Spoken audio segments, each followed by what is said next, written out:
اعوذ باللہ من الشیطان الرجیم بسم اللہ الرحمن الرحیم اذن للذین یقاتلون بأنہم ظلموا وإن اللہ علی نصرہم لقدیر الذین اخرجوا من دیارہم بغیر حق الا ان یقولوا ربنا اللہ ولولا دفع الله الناس بعضهم ببعض لهدمت صوامع وبيع وصلوات ومساجد يذكر فيها اسم الله كثيرا ولينصرن الله من ينصره إن الله لقوي عزيز الذين إن مكناهم في الأرض أقاموا الصلاة وآتوا الزكاة وأمروا بالمعروف ونهوا عن المنكر وَلِلَّهِ عَاقِبَةُ الْأُمُورِ صدق اللہ العظیم۔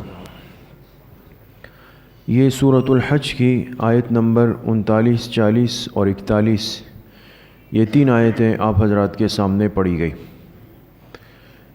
پچھلی کئی آیتوں سے بات چل رہی تھی اللہ پاک کے شعائر کی، یعنی وہ مقامات اور وہ جگہ جنہیں اللہ پاک سے خاص نسبت ہے، جیسے حرم ہے اور طواف کی جگہ ہے، قربانی کے جانور ہے، یہ ساری جگہ یہ شعائر اللہ کے اندر شامل ہیں، اور ان ساری جگہوں کا احترام ایک مسلمان پر فرض اور لازم کیا گیا ہے کہ وہ ان تمام نسبتوں کا اور ان تمام تعظیم کی جگہوں کا احترام کرے، دل سے ان کی عظمت کو اپنے دل میں بسا لے۔